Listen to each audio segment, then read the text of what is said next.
Okay, here I'm gonna be ranking the Indiana Jones movies. Okay, let's get right into this. My number four, it should be pretty obvious. It's Kingdom of the Crystal Skull. It had the potential to be good. Quite simply, there's no other way to put it. It's not good. Not good. Black Sheep, sometimes people even want to erase it from their minds.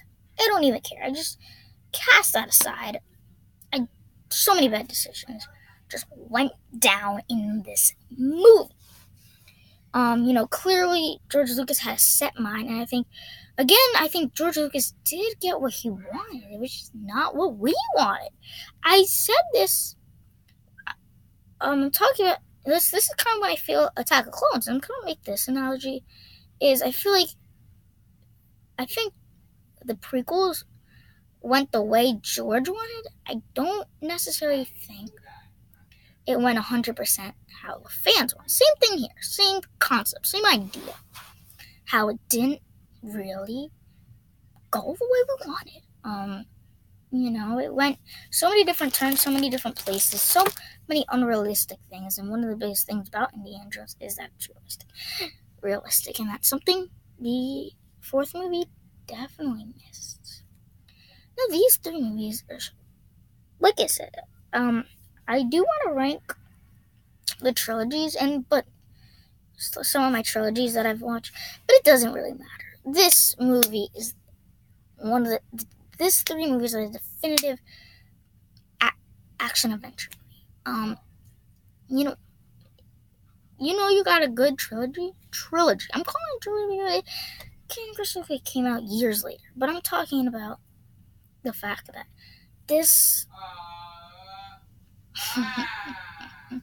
that these movies change my mood. Like, these are equally good, but I have to rank them. I'm gonna rank them, and I know. So at this given movie, my third favorite is the Temple of Doom. Now, it's definitely different. Definitely Black Sheep of the trilogy. Because you think of 1 and 3 definitely focusing on the Nazis, while 3 is a little smaller scale, but it still works. I still find the same charm of it. This is this is, fun fact, a prequel to Raiders. So, you didn't have to do much because, Harrison looks the same. And other than Harrison, everybody else is pretty new. So, I find that interesting and exciting. I find the twists and turns to be just as intriguing as always. Like I said, I love those that, towards the end, the last 40 minutes, I found more fantastic when he was first fighting the big man, then the minecart chase, and then the iconic cutting the bridge scene always gets me. Always exciting. Like, sometimes I just skip to that last 40 minutes. As a matter of fact, it came on Netflix, and that's exactly what I did. I, skipped to that final scene. But does it get boring? I guess before he meets the secret land, I felt like it kind of was a little slow. When he first got to India, I definitely didn't really like, that, because Willie Scott is kind of probably is pretty, how do I say this? Okay, let's just say this normal. Let's say straightforward and say, Willie Scott is pretty, at times could get annoying, but I think as the movie progressed, she got better and better to the point where she actually was useful. But at the beginning, I like the beginning scene with Club Obi-Wan reference to Obi-Wan. I loved the part at Club Obi-Wan. Then after that, that plane sequence and they jumped. I love it. Straight action, so amazing. But then it slowed down after he figured out what he needed to do. But then once he figured out that secret land and got the stones, that's when it picked up and it started that big momentum again and did not stop. Anyways, not going to is coming at second place is going to be Last Crusade. Yet again, these two Raiders and Last Crusade kind of run together. I love them both equally, but I think the Raiders kind of gets the edge a little bit, by a little bit. Little, I stress little. I love the action. This movie was knocked up to 11. The plot with, figuring out the Holy Grail was done right. I find the cast was good. It's like taking the way of James Bond meets Indiana Jones meets action adventure. That's really good. It might be older James Bond, but it's James Bond nonetheless. And seeing James Bond and Indiana Jones basically work together as father and son is so good to see. Steven Spielberg never got to direct a James Bond, but you should be proud of Last Crusade. You should be proud of Indiana Jones. You should be proud of Ready Player One. You should be proud of Jurassic Park. You should be proud of E.T. Back to the Week. Did he do Back to the Week? I think he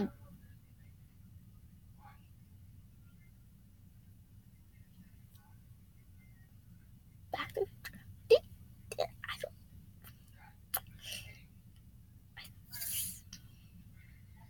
I think he did that. I don't know.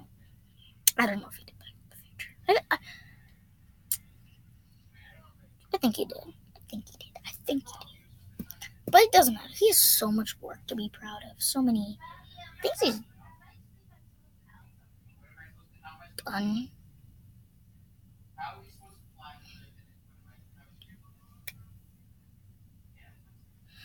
So that's kind of the ultimate situation. I love it. The tank chase is one of the greatest straight up action. That lasted maybe like 15 minutes of straight up action between him on the horse, between him dangling for his life on the side of the gun thing. When I had my Indiana Jones costume, I would reenact that all the time, like bang myself aside of the walls and him getting all dirty, and then the fight between that big Nazi guy. And one of those things is that they keep the same kind of tropes, but just change it a little bit to make it unique and better, up the ante. And then it's one of the Indiana Jones is one of the franchises where you could be 30 minutes away from the end of the movie, and the last action scene already happened. But yet, it's still intriguing to see what happens, and that's cool. That's exciting. That's exciting to see. And the fact that there is still suspense with the fact that he has to go through all the trials to get to that opportunity to get the Grail, and how the last few minutes is drinking a cup with water, and how it is able to be presented in such a fresh and exciting way that intrigues you. Is so exciting.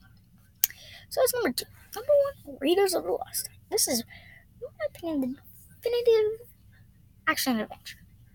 From start to finish. Oh, and back to Last Crusade. I love the beginning. People say that, it's too convenient. Let me tell you something. In this convenient situation, I do not mind it being a little too convenient, because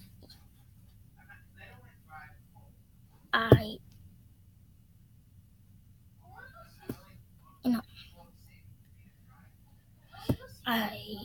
really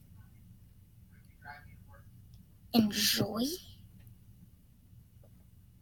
thoroughly exciting, and River Phoenix does an amazing job. That's it. Back to Raiders. From start to finish, exciting, suspenseful. The plot, Raider, the arc of finding the Ark of the Covenant is such a plot. It could be simple. It's such a simple plot where it's easy to intrigue you. And then as the movie progresses and you introduce all these characters, introduce these little but subtle but amazing action scenes, amazing different turns the movie goes, betters the movie as it goes forward. And of course, the big car truck chase, in between the whole beginning, how there's many homages, payoffs that lift you forward, get that actually matter later in the movie. That whole boulder chase is like iconic. Him shot of looking back and seeing the big boulder. You know, you know, in his opening scene, he doesn't talk, but he does it so amazingly. Like as the crawls around, it does it. It gets so amazing that it's like you want to know who he is. It's not something where it's like you introduce a character and maybe you don't care who he is. In this case, it's done right where you care who he is.